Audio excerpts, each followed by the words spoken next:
Daqui a pouco, aquele cara que era uma fera no bairro, passa de paletó com a Bíblia na mão, cabeça baixa, com vergonha do que ele fez naquela rua, e todo mundo não tem coragem de se referir a ele como se referia no passado.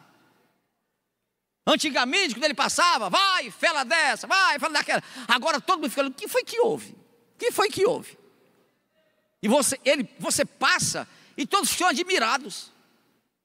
Alguns se aproximam e dizem, rapaz, o que foi que houve com você? Você entrou nos crentes, foi? Ele já está inteligente, já está sábio, diz, não, foi Cristo que entrou em mim, bendito seja o Senhor para sempre. Glorifica o Senhor, é lindo isto. A salvação é um estado de espírito lindo, maravilhoso. Quem é que faz isso? Cristo.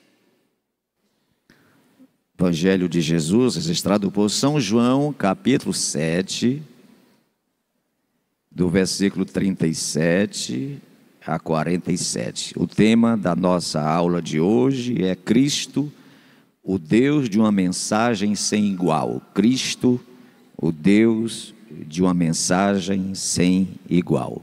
Baixa aqui. No último dia, o grande dia da festa, levantou-se Jesus e exclamou. A mensagem era: se alguém tem sede, venha a mim e beba. Quem crê em mim, continuava o sermão de Jesus, assim como diz as Escrituras, rios de águas vivas fluirão do seu interior. Crescem. Presta atenção o teor da mensagem de Cristo. Crer em Cristo é receber um novo homem interiormente. Isto ele pregava com respeito ao Espírito que haviam de receber os que nele crescem. Pois o Espírito até aquele momento não fora dado, ele ainda estava aqui, né? Só podia o Espírito descer quando ele retornasse, porque Jesus não havia sido ainda glorificado. Então, os que dentre o povo tinham ouvido estas palavras, diziam, este é verdadeiramente o profeta. Outros diziam, ele é o Cristo. Outros, porém, perguntavam, e porventura, o Cristo virá da Galileia? Não diz a Escritura que o Cristo vem da descendência de Davi e da aldeia de Belém, de onde era Davi? Assim houve uma dissensão entre o povo por causa dele. Alguns dentre eles queriam prendê-lo, porém ninguém lhe pôs as mãos. Voltaram, pois, os guardas à presença dos principais sacerdotes e fariseus. E estes sacerdotes e principais autoridades da cidade perguntaram aos guardas, por que não o prendestes? Por que não o trouxestes? Aí os guardas responderam, jamais alguém falou como este homem. Aí as autoridades confusas disseram, ai, ai, ai, será que também vocês foram enganados? Deus fala com a tua igreja nesta noite, trazendo uma palavra de esclarecimento acerca da salvação, em nome de Jesus. Amém, podeis assentar. Eu gostaria da atenção de vocês. Este é o momento em que nós separamos, reservamos durante a semana para alimentar a nossa alma, tá certo? Sim ou não? Se a gente não vir à igreja ouvir a palavra, eu acredito, tirando por mim, que a semana e o resto dos dias não serão tão benéficos. Estará faltando alguma coisa, não é? Nenhum ser humano pode viver sem este enigma, esta dimensão chamada espiritualidade. Ninguém. Até mesmo os que não têm religião ou não têm espiritualidade ou se denominam ateus, ele crer no vazio, mas não há ninguém sem crer em nada, tá? Todos creem em alguma coisa, é inerente à alma do ser humano. Feliz, bem-aventurados são aqueles que descobriram o objeto real de culto, porque há o objeto real e há os objetos fakes. Então a gente precisa discernir isto. Eu acabei de ler um texto para vocês, onde vocês observaram que houve uma confusão por causa da palavra. Porque a palavra é a verdade, e a verdade é uma necessidade premente de todo ser humano. A verdade pedagógica, a verdade espiritual, a verdade jurídica, a verdade em um jogo de futebol através do árbitro. Onde não existe a verdade, haverá anarquia e confusão, distúrbios, escravatura, prisões. A verdade é o elemento mais essencial para a vida humana. E quando se fala em verdade, ora, nós nos contentamos com a verdade na esfera horizontal aqui da nossa vida. Imagina a carência que nós temos da verdade na esfera vertical, que é a espiritual. E eu quero dizer com isso para vocês que a história do homem, desde o seu primórdio, ela é permeada por uma trajetória de ambiguidade. Sempre há o erro e o acerto, a verdade e a mentira, o bem e o mal, a luz e as trevas, a guerra e a paz, a saúde e a doença, a tristeza e a alegria. E aí vai. E por sermos resultado desta complexidade, é que nós precisamos nos encontrar.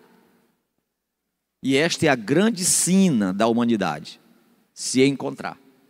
Este é o grande desafio do ser humano, se encontrar. E essa trajetória ambígua que o homem produziu desde o seu primórdio, desde os primeiros pais, ela é moral e espiritual. Resultado da liberdade, porque o pecado lá no Éden foi a liberdade que Deus deu ao casal.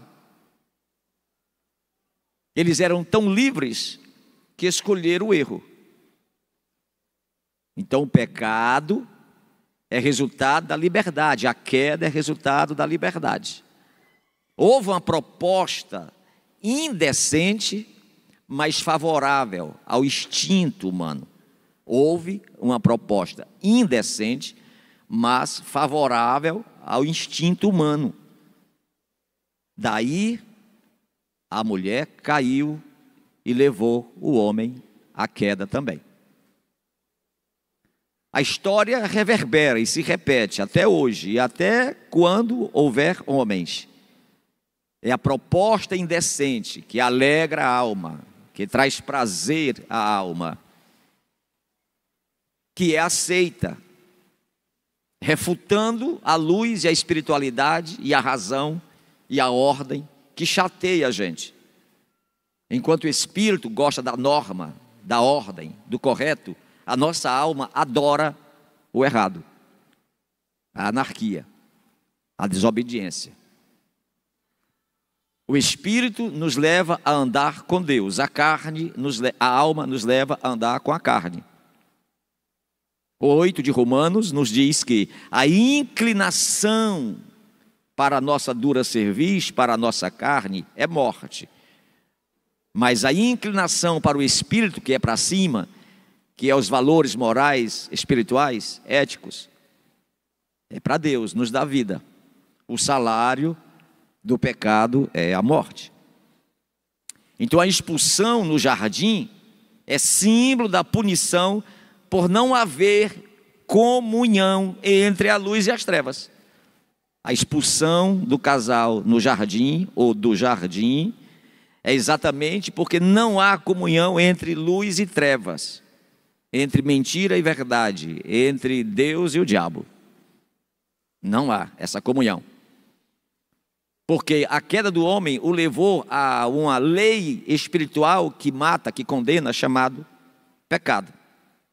Essa palavra pecado no grego é amartia, que significa abuso da liberdade.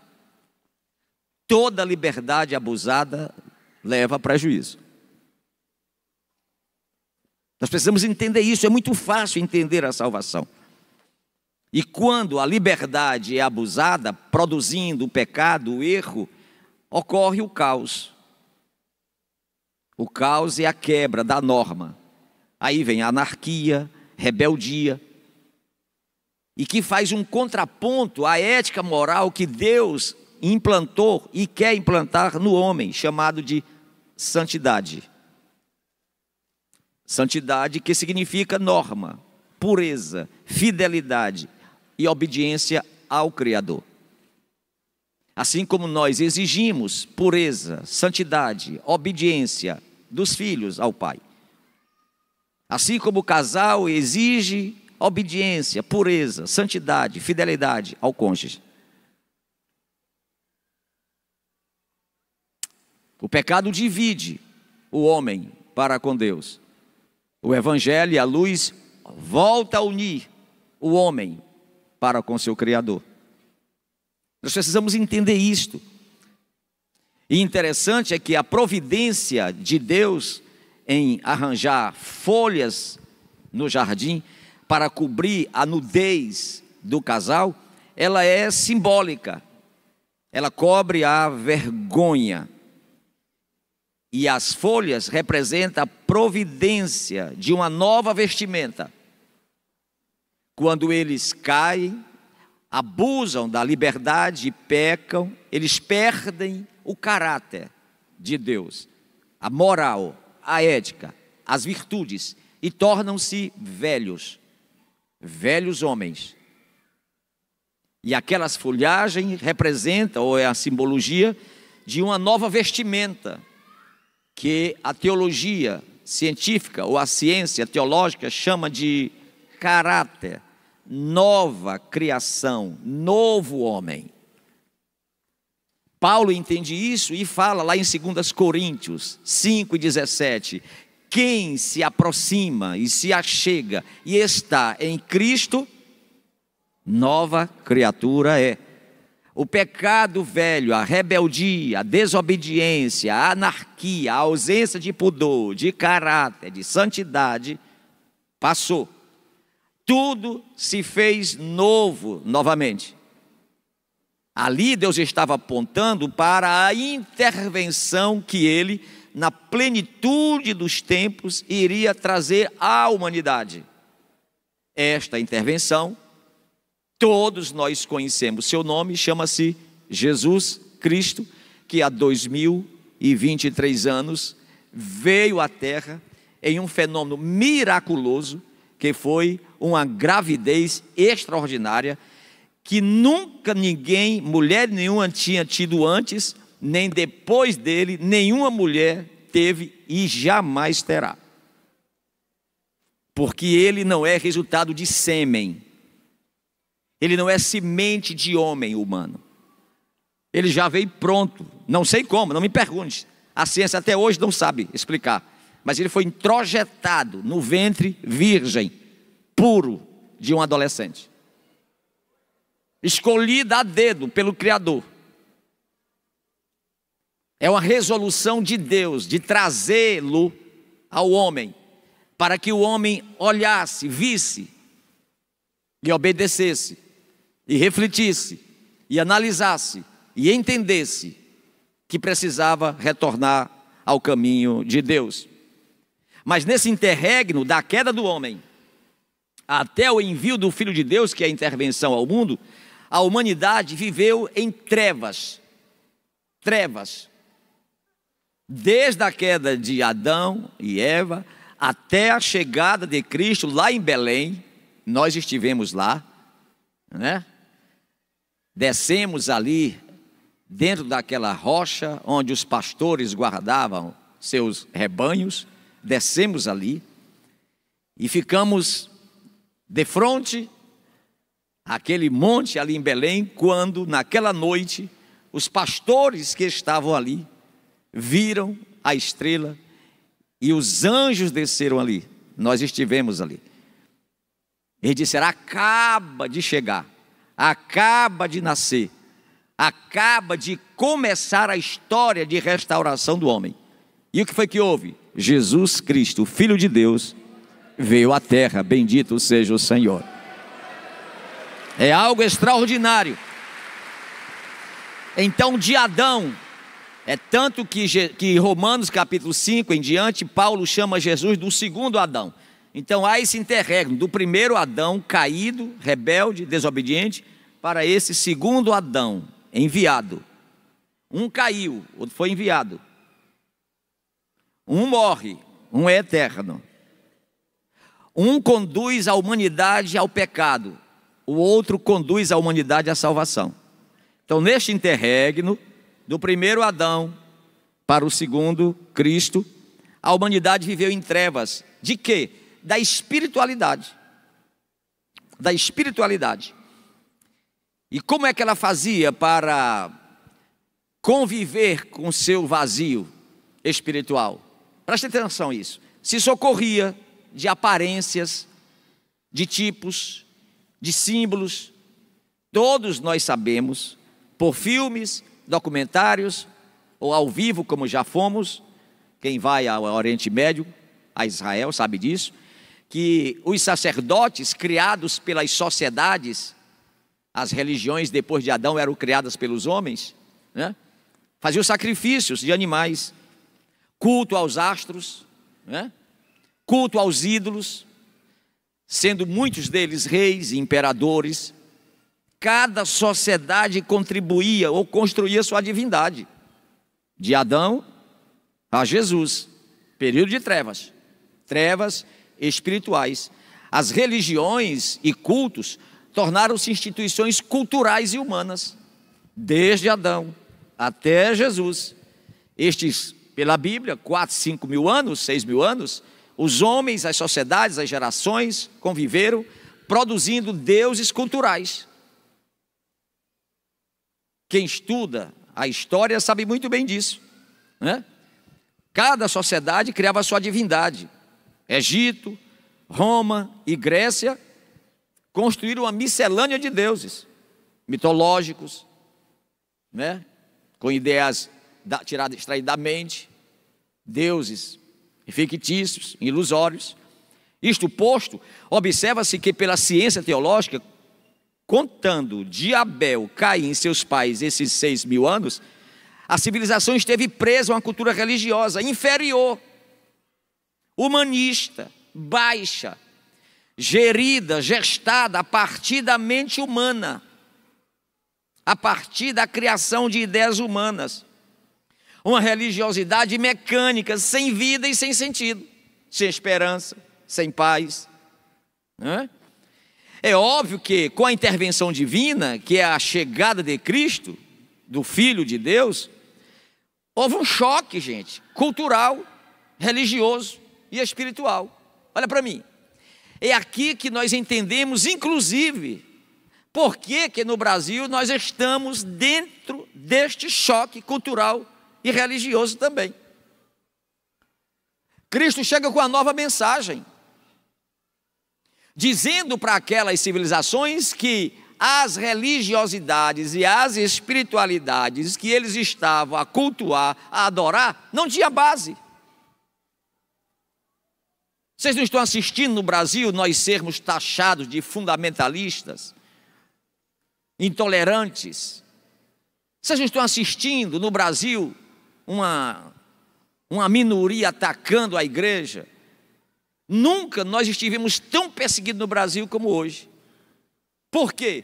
Porque a mensagem que nós pregamos confronta os interesses de uma minoria. De uma minoria. Confronta os comportamentos anárquicos. Confronta interesses globais: aborto, mudança de sexo, droga, crime, corrupção.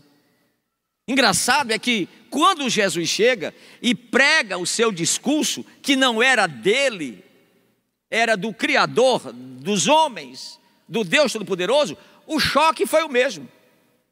Entenda isto. E quando lemos o que nos diz São João, o evangelho mais teológico dos evangelhos, podemos notar e sentir o que aquela civilização ou sociedade sentiu.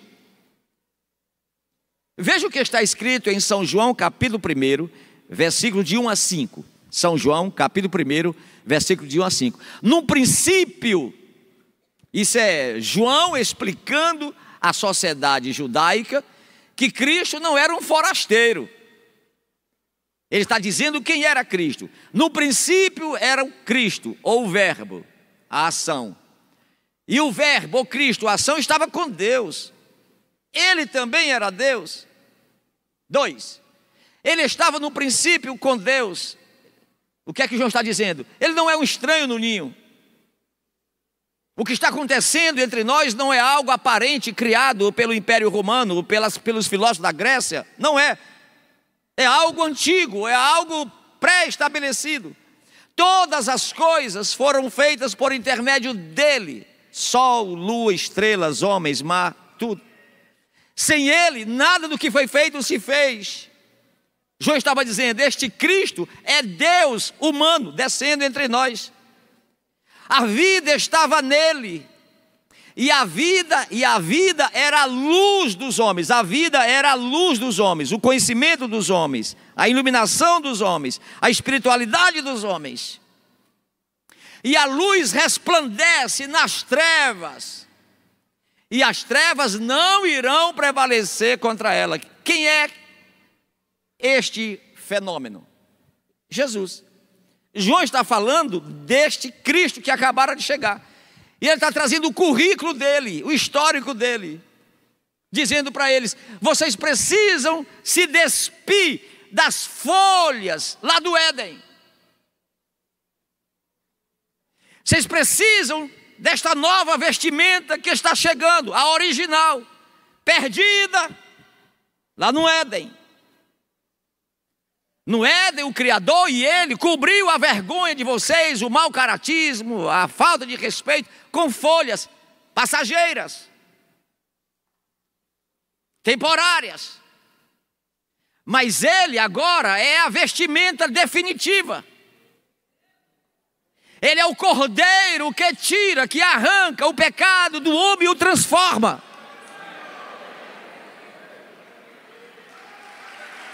Entenda isso. Olha os versículos 10 a 14 de João 1. Versículos 10 a 14 desse mesmo capítulo. O verbo estava no mundo. Cristo estava agindo com Deus. Cristo era Deus. O mundo foi feito por intermédio dele. Agora ele declara: mas vocês não conheceram. Tá? Versículo 11. E ele veio para o que era seu. Presta atenção como é lindo. Ele veio, substituiu o Adão que caiu, o que era seu, judeus. Ele veio para vocês, e vocês não receberam. Porém, a partir de agora, a decisão será unilateral. Já que o projeto era para esta nação chamada Israel, judaica, e vocês não entenderam, ocorre agora um corte. Agora vocês terão que correr atrás. Porque agora essa luz não vai brilhar somente na casa de vocês. Essa luz será estendida para o mundo todo que está em trevas. E todos os que receberem terão o poder de serem feitos filhos de Deus. A saber, os que creem no seu nome, os quais não nasceram do sangue, nem da vontade da carne, nem da vontade do homem, mas de Deus. Isto é, o Senhor resolve dar uma nova vestimenta, está intervindo. E o verbo se fez carne, habitou entre nós, cheio de graça e de verdade, e vimos sua glória, glória como do unigênito do Pai. Isso é uma mensagem israelita, uma mensagem judaica. Eles não entenderam. Mas João está apresentando este Cristo. O que está, aqui está, aí está o cumprimento do que foi vaticinado 740 anos antes dessa mensagem, pelo profeta Isaías.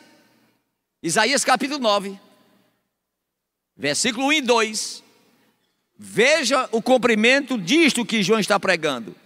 A terra que estava aflita não continuará na obscuridade, na escuridão. Deus, nos primeiros tempos, depois da queda de Adão e Eva, tornou desprezível e usa como símbolo as terras de Zebulon e Naftali, onde Israel estava ali convivendo, acampado, domiciliados.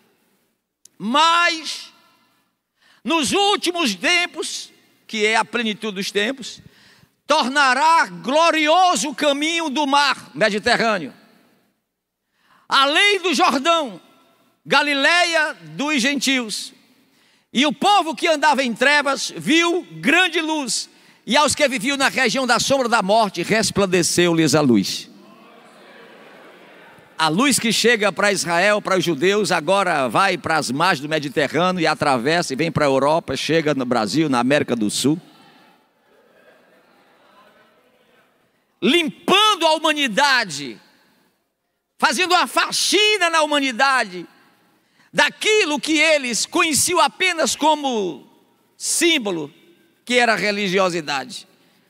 Interessante é que essa não era uma intervenção temporária, como eram os cultos simbólicos, matando um bezerro, matando um carneiro, queimando o holocausto, como sacrifício. Não, agora é uma intervenção duradoura. Lucas registra isso no capítulo 1 do seu livro, versículo 32 e 33. Lucas 32 e 33. Este, falando de Jesus, será grande, será chamado Filho do Altíssimo. Deus, o Senhor, lhe dará o trono de Davi, Jerusalém, Israel, e ele reinará para sempre sobre a casa de Jacó, e o seu reinado não terá. Ninguém vai acabar o cristianismo.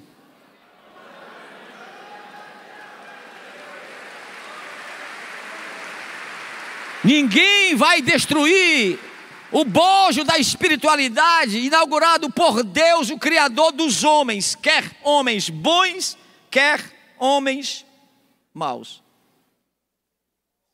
Tanto os bons como os maus são passageiros, são temporários. Compreende isso?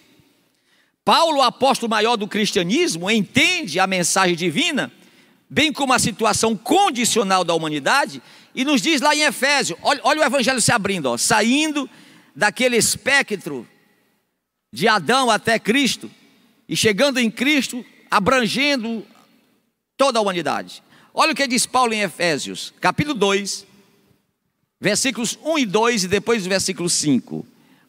Ele, Cristo, nos deu vida, quando nós estávamos mortos. Em quê? Na produção em que fomos criados, Adão e Eva, chamado de delitos e pecados, porque não tínhamos a luz, não conhecíamos a luz, nós estávamos nas trevas espirituais, nos quais a gente andava, outrora, lá atrás, sem ser agora com Cristo, segundo o curso deste mundo, curso religioso, curso político, curso filosófico, curso cultural, era o que a gente conhecia. E este curso administrativo da terra, do homem, do mundo, tinha um Deus chamado de príncipe, príncipe da potestade do ar, que quando pesquisamos, a gente converge e chegamos ao próprio Satanás. Lá em Lucas está escrito o seguinte: ai da terra, porque ele caiu até ela. Lá em 1 João 5,19 está escrito: sabemos que somos de Deus, mas o mundo jaz no maligno. Então este príncipe é que administrava tanto as religiões, como a política, como a cultura, como tudo. Lembre que lá em Isaías, no capítulo 1 até o capítulo 3, Deus levanta o profeta Isaías e diz: eu não aguento mais o culto de vocês. A minha alma está cansada e tem tédio da forma de vocês acharem que estão sendo espirituais. Eu não aguento mais as vossas reuniões solenes, as vossas festividades de sábado, as vossas luas novas, porque era adorado lua, sol, estrelas, sábado. E Deus diz: estou cansado disto. Paulo revela o que era que Deus estava sentindo: nojo da humanidade, porque nós éramos administrados por esse príncipe da potestade do ar, que age em cima das mentes e corações desobedientes. Olha o versículo 5. Estando nós mortos em nossos delitos, ele resolveu morrer para derramar seu sangue. Olha para mim. Já que toda a humanidade anterior a Cristo tinha esta prática, esse costume de matar o animal, derramar o sangue, porque sem sacrifício não há salvação, o Senhor se humilha, morte de cruz, e diz: aquele sangue não tinha valor. Agora o sangue de Jesus Cristo, seu Filho, nos purifica de todo o pecado. É eterno, seu reino não tem fim. Bendito seja o Senhor. Pela graça sois salvos. Bendito seja o Senhor. É um processo, a salvação, mais fácil de compreender, né? Então a mensagem que ele pregava, que Cristo pregava, presta atenção, não era dele. A mensagem que Cristo pregava não era dele. Ele confirma isso dizendo aos judeus no capítulo 12 de São João, versículos 49 e 50. Veja o que Cristo declara para a sociedade judaica. João 12, 49 e 50. João 12, 49 e 50. Veja o que diz. João 12, 49 e 50. Porque eu não tenho falado por mim mesmo, mas o Pai que me enviou, esse me tem prescrito o que dizer e o que anunciar. Olha que coisa espetacular. E sei que o seu mandamento é vida eterna. As coisas, pois, que eu falo, como o Pai me tem dito, assim falo. Ele está dizendo: eu não fujo daquilo que está preestabelecido. O que eu estou pregando, dizia Jesus para aquela sociedade, não é do Império Romano, não é da Grécia, não é de vocês judeus. Eu estou pregando o que o Pai me mandou. Por que ele estava dizendo isso? Porque eles estavam confusos e duvidando. Não é possível, nós conhecemos ele. Ele estava na Galileia, daqui a pouco estava em Nazaré, daqui a pouco estava em Belém. Quem é esse homem? Quem é esse homem que diz que é filho de Deus? Quem é esse homem? É esse sermão, não conhecido pelos homens, que os impactava. É esse sermão que impacta você, que nasceu e se criou em outra religião. É esse sermão que impacta você que não tem religião nenhuma e até menospreza o Evangelho, mas está aqui porque se encontrou-se consigo mesmo, porque primeiro encontrou-se com o Senhor. Quando nós nos encontramos com o Senhor, nos encontramos com nós mesmos. Voltamos à originalidade da criação, do Criador, daquilo que Deus planejou, imagem e semelhança minha. Bendito seja o Senhor para sempre. Dá um brado de glória aí, gente. Então esse sermão não conhecido pelos homens impactava-os, né? Isso ensina-nos que, presta atenção isso aqui, religião não dá vida. A espiritualidade em Cristo, sim. Segundo, a religiosidade é mecânica. A espiritualidade em Cristo é orgânica. Lembre-se que no versículo 37 ele diz: quem tem sede, venha a mim e beba. Rios de águas vivas fluirão do vosso interior. É vida, é movimento. A religiosidade é estática, mata, mas a espiritualidade não. Você chega na igreja e os primeiros meses você praticamente continua do mesmo jeito que você chegou, frequentando os mesmos ambientes, tendo os mesmos costumes, a mesma cultura, às vezes a mesma visão, e de repente você começa a ser transformado. Na proporção que a palavra vai descendo da tua alma como água, vai te lavando e você vai entendendo, e você vai se transformando, você vai mudando. É tanto que os teus amigos olham para ti e dizem assim: visto, está muito santo. Eles veem a diferença, diferença na roupa, diferença na linguagem, diferença no trato. Daqui a pouco, aquele cara que era uma fera no bairro, passa de paletó com a Bíblia na mão, cabeça baixa, com vergonha do que ele fez naquela rua, e todo mundo não tem coragem de se referir a ele como se referia no passado. Antigamente, quando ele passava, vai, fela dessa, vai, fela daquela. Agora todo mundo fica, o que foi que houve? O que foi que houve? E você passa e todos ficam admirados. Alguns se aproximam e dizem: rapaz, o que foi que houve com você? Você entrou nos crentes, foi? Ele já está inteligente, já está sábio, diz: não, foi Cristo que entrou em mim, bendito seja o Senhor para sempre. Glorifica o Senhor, é lindo isto. A salvação é um estado de espírito lindo, maravilhoso. Quem é que faz isso? Cristo. Cristo. A gente olha pelos relatórios das igrejas espalhadas no Brasil, todo dia a gente vê relatórios de pessoas do crime sendo batizadas, até padres sendo batizados, não é? Pessoas de outras religiões sendo batizadas. E o Brasil está numa cultura dizendo: todas as religiões são iguais. É nos passado uma cultura, uma semântica de que toda religião leva a Deus. Mas a igreja não para de crescer. A igreja não para de estar batizando. A revista Veja desta semana traz uma matéria dizendo que 110 mil templos evangélicos foram construídos em 10 anos nesse Brasil. Revista Veja dessa semana diz que a igreja que mais cresce no Brasil é a Assembleia de Deus. Em cada local há gente dizendo: eu quero aceitar Cristo. Qual é a política que nós temos?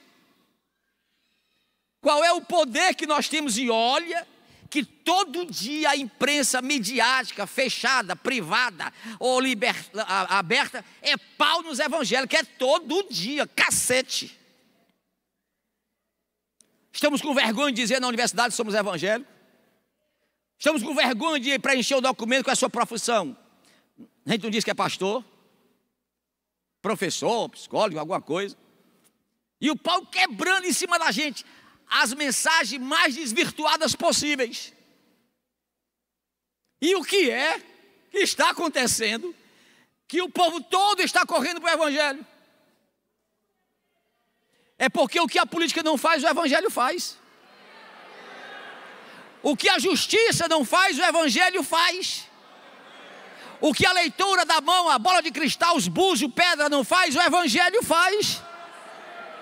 O que a droga não faz, o evangelho faz. O que a bebida não faz, o evangelho faz. O que a imoralidade, o roubo, a perversão, a corrupção, tudo aquilo que os homens inventaram não faz, o evangelho chega e faz. A alma humana só é preenchida e alegre com a graça e o perdão do evangelho em Cristo Jesus, o Senhor. Glorifica e aplaude ao Senhor, glorificando. Bendito é o Senhor para sempre. Vamos para uma pesquisa. Os que nasceram na fé, os que nasceram no evangelho, levante a mão. Vamos fazer diferente. Os que nasceram na fé, já nasceram no evangelho, fique de pé. Os que nasceram no evangelho, fica de pé. Os que nasceram no evangelho, os que quando nasceram os pais já eram evangélicos. Não estou vendo ninguém. Agora vamos lá para a segunda. Fica aí, vamos lá para a segunda pergunta. Os que não nasceram no evangelho, punha-se de pé.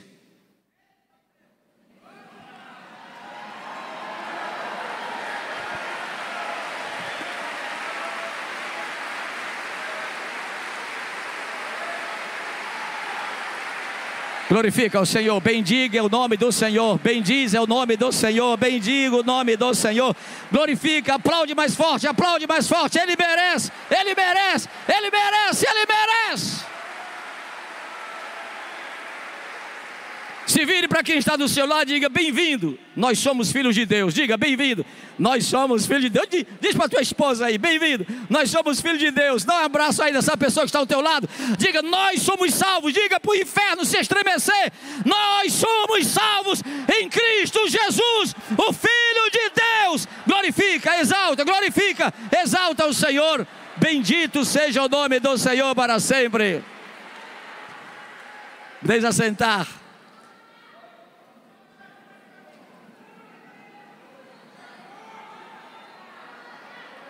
Agora tem outra pergunta muito interessante. A pergunta é para os que nasceram no Evangelho e para os que aceitaram a Jesus depois que nasceram. Estamos num mundo de dificuldades? Sim. Estamos num mundo perdido? Sim. Sofremos as agruras do mundo? Sofremos. A pergunta é: quem está arrependido de tê-lo aceito? Deixe tudo aí nas cadeiras, Bíblia, e vá-se embora. Onde estão os arrependidos? Todos arrependidos, abandone a Bíblia, sua harpa, deixe tudo aí, se retire e vá para o portal. Agora! Cadê o primeiro? Ninguém está arrependido?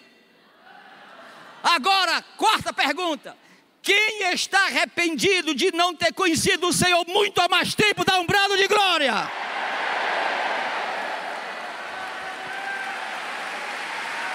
Oh glória! Oh glória!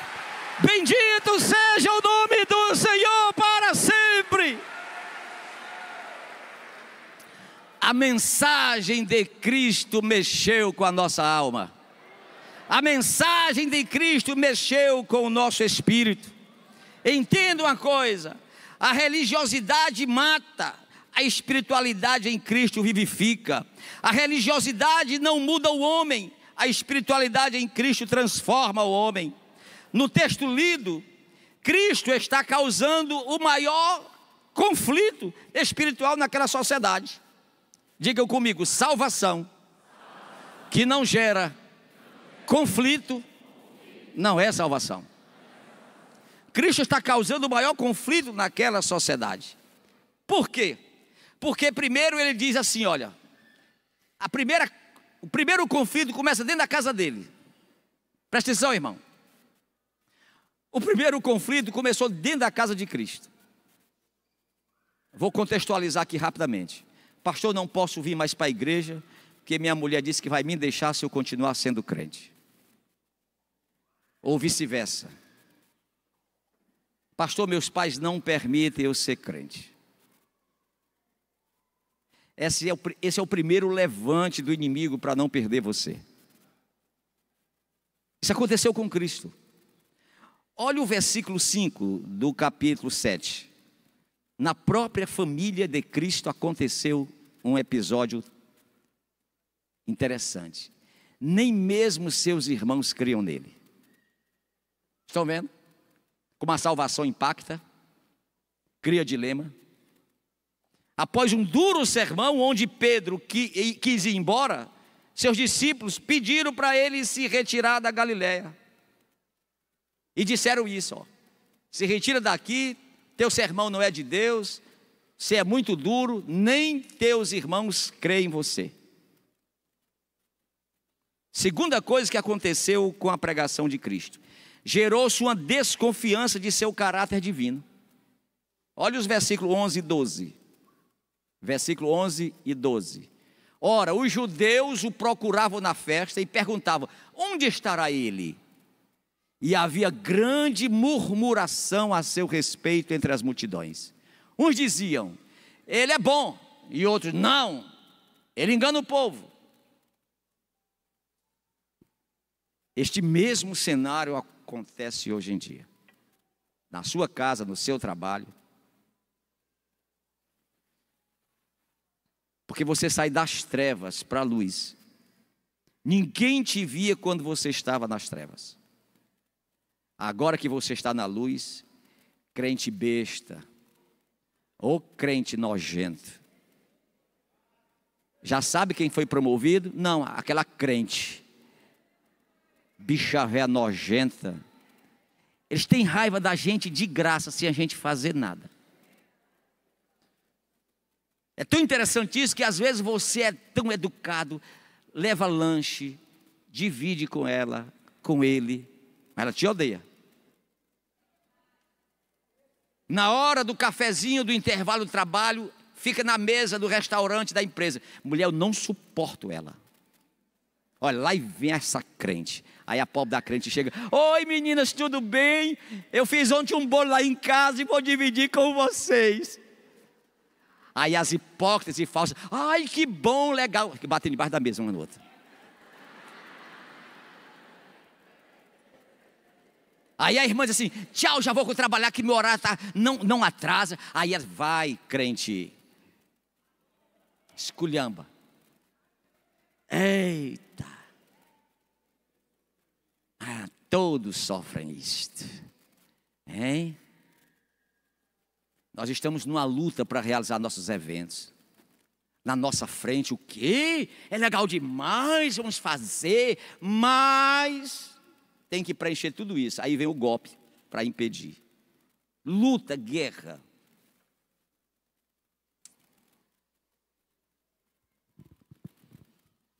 Todo crente é ladrão, todo pastor é ladrão.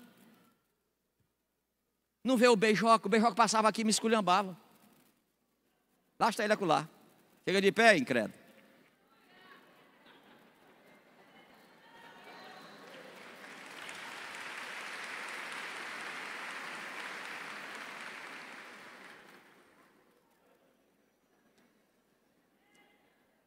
Não sei se vocês estão sabendo, colocaram o nome dessa rua aí, o nome do meu pai. Vocês estão sabendo? Você não tem noção como tem gente com raiva. Tem gente irado. Essa rua aqui, ó, aqui atrás aqui. Essa rua 1 agora é rua, escuta, presta atenção. Rua Pastor Ezequias Martins Ferreira.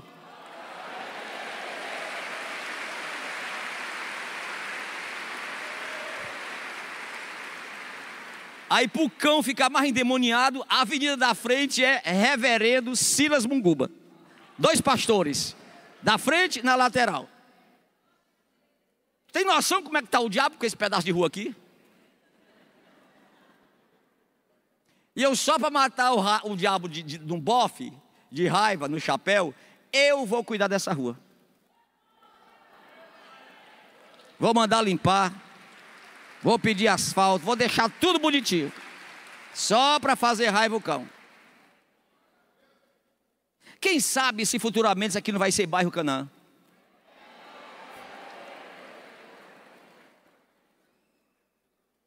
Porque, irmãos, Deus não está nem aí para o que o diabo está a dizer. Cristo não está nem aí para o que o diabo está dizendo que vai fazer. Ele já foi derrotado. Foi derrotado na cruz e foi derrotado no sepulcro. Na cruz o Senhor levou os nossos pecados. No sepulcro Ele ressurgiu para salvar toda a humanidade. Bendito seja o Senhor. Glorifique e exalta este Deus poderoso. Glorificado é o Senhor para sempre. Segunda coisa, ó, a própria família perseguiu, os amigos duvidaram do seu caráter. Em terceiro lugar, nesse capítulo 7, diz que por conhecerem que não havia tido ele estudado nas academias. Como é que o maior filósofo vai para curso de filosofia? Como é que o maior cientista, o criador dos céus e da terra, vai para uma sala de aula? Como? Me explica isso.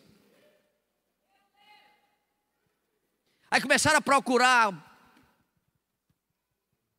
sabe, tomada em focinho de porco, para criticá-lo. Ele tem diploma, ele é filósofo, ele tem anel no dedo, ele estudou aonde? Aí começaram a pôr em dúvida, e surpreendiam-se com o teor de sua mensagem. Eles olhavam e diziam: e ele estudou aonde? Ele veio de onde? E como é que ele prega desse jeito? Olha os versículos 15 a 18. João 7, 15 a 18. Então os judeus se maravilhavam e diziam: como sabe este letra sem ter estudado? Respondeu-lhe Jesus: o meu ensino, bando de abestado, não é meu, e sim daquele que me enviou, bendito seja Deus para sempre. Versículo 17: se alguém quiser fazer a vontade dele, conhecerá a respeito da doutrina, se ela é de Deus ou se eu falo por mim. 18: quem fala por si mesmo, quem fala pela filosofia, pela teoria, pela ciência, está procurando sua própria glória. Mas o que procura a glória, quem o enviou, esse é verdadeiro e dele não há injustiça. Aí é que eles ficavam confundidos. Quarta coisa interessante nesse episódio: a fim de controlar o alvoroço que já tomava de conta daquela sociedade, os principais sacerdotes e as autoridades judaicas chamam os guardas e disse: vamos acabar com esse movimento. Esse cara está tumultuando a religião, a política, a cultura, os hábitos e os costumes. Vem cá, soldados. Pois não, autoridades. Vão lá onde ele está pregando, traga ele da marra e vamos prender esse forasteiro que está conturbando a sociedade judaica. Lá e vai os guardas. Quando chegam lá, ele está pregando. E os guardas pararam para ouvir. Se ferraram. Olha o que está escrito no versículo 30, 45 e 46. 7 e 30, depois 30. Primeiro 30, depois 45 e 46. Primeiro 30. Então procuravam prendê-lo, só que ninguém conseguia pôr a mão nele. Por quê, pastor? Porque não era chegada a hora da sua morte, né? Eu estive com as meninas no Monte do Precipício. Eu fiquei na posição que Cristo ficou. Todo mundo: sai daí, pastor. Um abismo intransponível lá embaixo. Eu fiquei na pontinha da pedra. Eles quiseram jogar o Senhor passou no meio deles e eles não conseguiram pegar o Senhor. Nessa oportunidade aqui, eles estão no templo para prender o Senhor. Versículo 45. Então os guardas voltaram lá para os principais autoridades, sacerdotes e fariseus. E estes lhes perguntaram: cadê o homem? Por que vocês não trouxeram? Resposta deles: desculpa, nós estamos aqui acabados, arrasados. O que foi que houve? Nunca vimos homem algum falar como ele fala. Esta é a mensagem da salvação do homem. Esta é a mensagem da salvação do homem. Para terminar essa reflexão, sua mensagem impactou multidões sofridas. Sua mensagem impactou pessoas abandonadas, discriminadas, mortas, doentes. Até mesmo na cruz, a sua mensagem trouxe vida para quem estava morrendo. A mesma coisa acontece hoje. Você tem noção quantas pessoas estão se salvando neste momento? Uma quarta-feira eu estava pregando aqui, e aquela jovem ali chamada Sunamita, fique de pé, Sunamita. Eu não vou dizer quem você era, porque tem revista e tem livro e tudo falando de você. Ela veio do Rio de Janeiro, São Paulo, à procura de um caso amoroso aqui em Fortaleza. E decepcionou-se. E ela sobe lá no prédio onde está na beira-mar para suicidar-se. Ela lá, está ali, ó. Ela hoje está bonita, mas era um cão escritinho. Pensa num capeta feio. Pastor, a verdade, se ela tivesse a revista aí, eu ia colocar a revista no telão para vocês verem. Era capaz de todos vocês correrem daqui, porque era um demônio em pessoa. Aí ela está e resolve, decepcionada com o amor, se jogar e tirar a vida. E de repente ela escuta o rádio da Canaã, o pastor Gessé pregando. Ela ali, ó. E a mensagem entrou no coração dela de forma tão poderosa que o espírito da morte perdeu a potência de tirar a vida dela.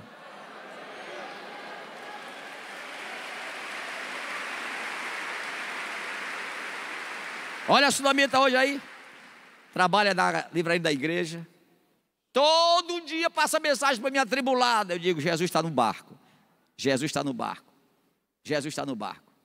Tem dia que ela se atribula e diz assim: eu vou embora, não dá mais não. Está legal, vai bichinha. Daqui a pouco ela volta chorando. Não, o Senhor falou comigo. Ninguém consegue sair desta mensagem. Ninguém. Vocês sabem que o amor e o ódio são fronteiriços. Então Cristo é assim. Quem odeia, porque ama. Eu fico olhando para esses movimentos minoritários do Brasil, né? Desta gente toda endeusando e cultuando a mudança, né? Estão entendendo o que eu quero falar, né? Tá. E todos eles têm raiva de Jesus. Vocês já observaram? Tinha uma que era a rainha dos baixinhos, né? Também tem raiva de Jesus, tem raiva da Bíblia. Você sabe que eu não critico essas pessoas. Elas morrem de paixão por Jesus. É, gente. Sim ou não? Vocês já não ouviram os antigos dizer assim: quem deprecia quer comprar? Sim ou não? Fala comigo.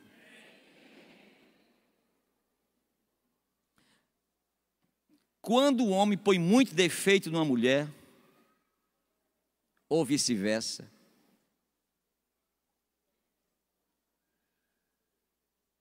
está morrendo de amor. Aquela pessoa que te odeia, não te suporta, eu não aguento ela, não aguento ele. Vocês sabem o que é, né? Paixão recolhida. Não estou falando só de questão sentimental, afetiva, não. Estou falando da questão afetiva, relacional. Ah, eu queria tanto estar perto dele, perto dela. Então, a partir de hoje, não esquenta, como diz o carioca. Não esquenta. Aquela lá no escritório que fala bicha véia, olha o andado dela, olha o salto dela, morrendo de vontade de ser você.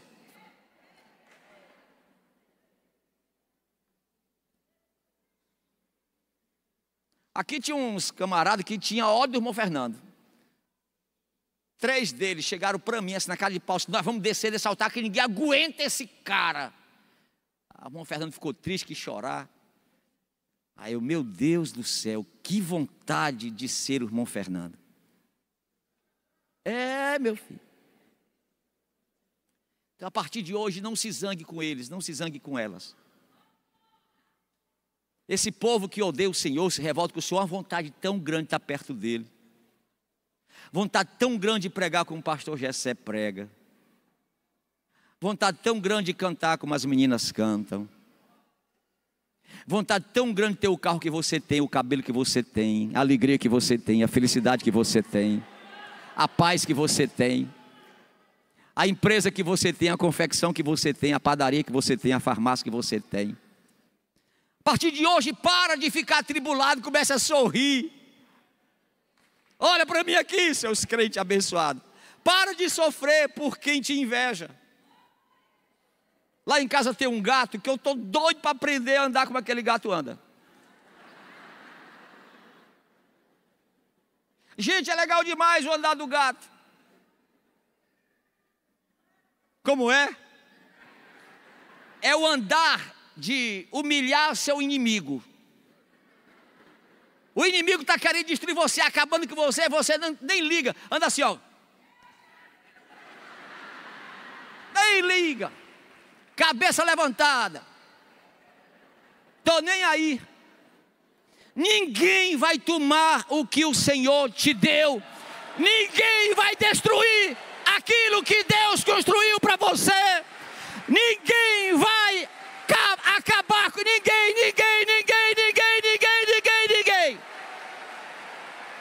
Glorifica o Senhor.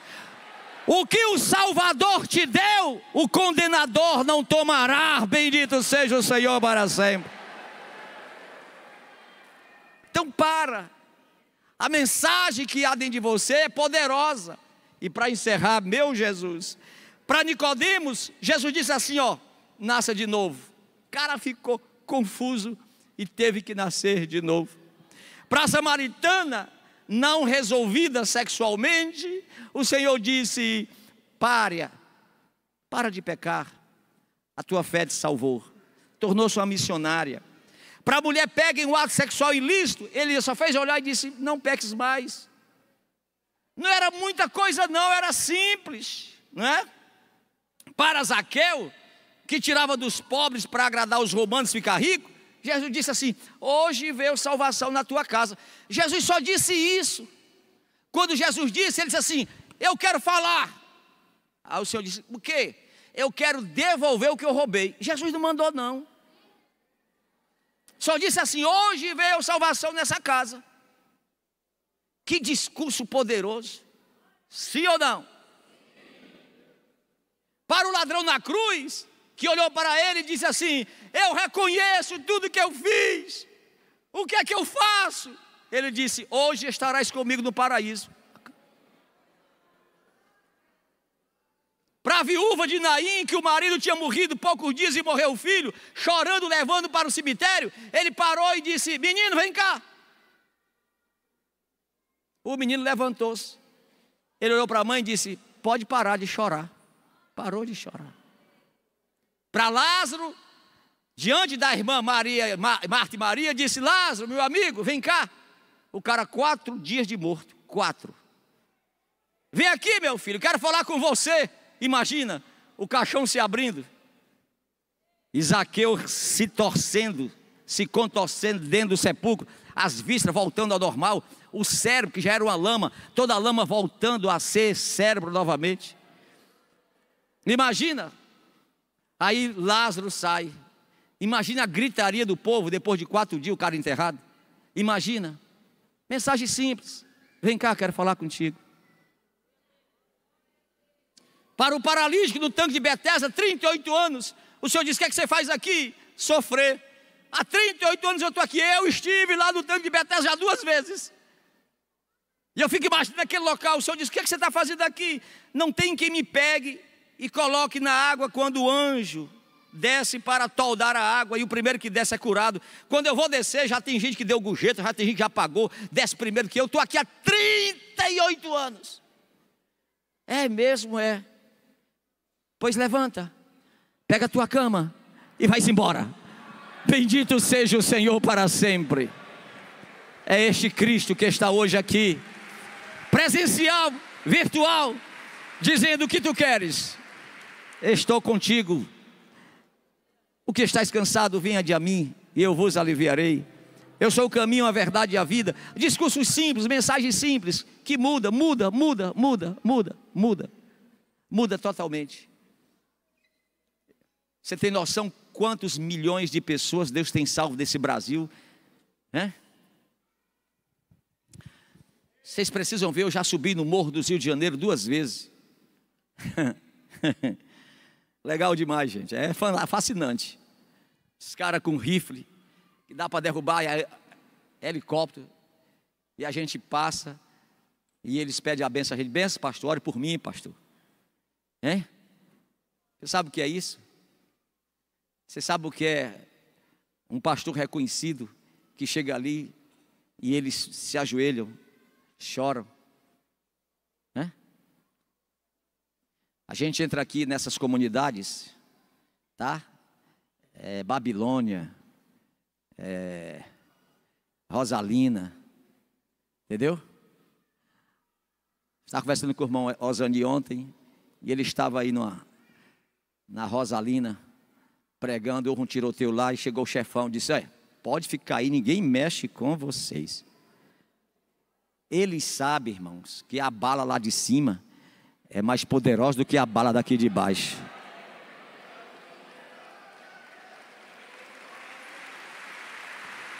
As balas lá de cima são mais poderosas do que as balas daqui de baixo. Eles conhecem o poder de Deus.